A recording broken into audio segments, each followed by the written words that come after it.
Take a single step toward the kitchen, and suddenly you've got a tiny feathered shadow waddling frantically at your heels to keep up. Or you try to use the bathroom in peace, and before you can even close the door, the relentless, ear-piercing screaming begins. While we often interpret this as a sign of deep affection, the cockatiel's brain is actually executing a survival protocol inherited from its wild ancestors. To fix a Velcro bird in the living room, we first have to understand the life-or-death stakes of their wild ancestors. Wild cockatiels evolved in the arid grasslands of the Australian outback. It is a harsh, highly exposed environment with practically nowhere to hide. From above, the flocks are constantly targeted by eagles and falcons that silently scan the brush for an easy meal. Hawks present a particularly lethal threat, capable of swooping down on a flock at speeds approaching 200 miles per hour. The ground offers no relief. Feral cats, snakes, and dingoes actively stalk them through the dry grass and low shrubs. Lacking aggressive defensive weapons, wild cockatiels rely entirely on a shared sentinel system. While part of the flock acts as lookouts in the trees, others forage on the ground. The mechanics are simple.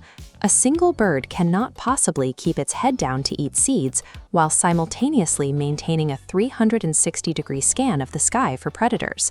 In nature, if a cockatiel is entirely alone, it usually means it has been injured or weakened by illness, or abandoned because its physical limitations pose a safety risk to the group. This is the psychological reality your pet lives in. When you leave the room, their autonomic nervous system interprets that sudden solitude as an imminent predator attack. It is tempting to project mammalian behaviors onto birds, but parrot flocks do not operate on a rigid, alpha-led dominance hierarchy. Your bird doesn't view you as a boss or a pack leader. They see you as a fluid, equal flockmate, and right now, you are their primary safety sentinel.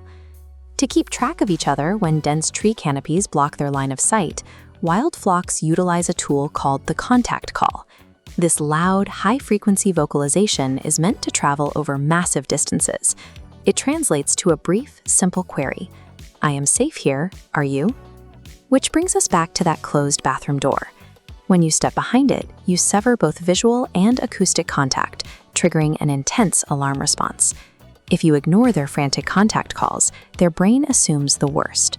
To a prey animal, human silence means their flockmate has either been captured by a predator or has left them behind to die. As the panic escalates, you will likely hear a skristle, a high-pitched melodic scream that signals the bird has crossed into a frantic, highly stressed state.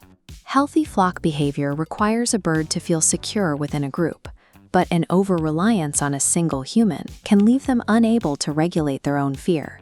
This is where the instinct to stay close collapses into a chronic state of panic. Clinical separation anxiety reveals itself through 3 distinct physical markers: relentless pacing along the cage bars, refusing to eat alone, and destructive, self-injurious feather plucking. To break this cycle, caretakers use the pocket reinforcement protocol. It builds cognitive resilience by teaching the bird to self-soothe. The timing has to be exact. The exact second they engage in independent play, you immediately mark the behavior and deliver a tiny treat. By providing cognitive challenges with immediate positive outcomes, you actively rewire the bird's brain. They learn that being alone is not a death sentence, but a safe, highly rewarding state. Overcoming millions of years of hardwired prey instincts requires immense patience. But when it happens, it proves you've created an incredibly secure emotional environment.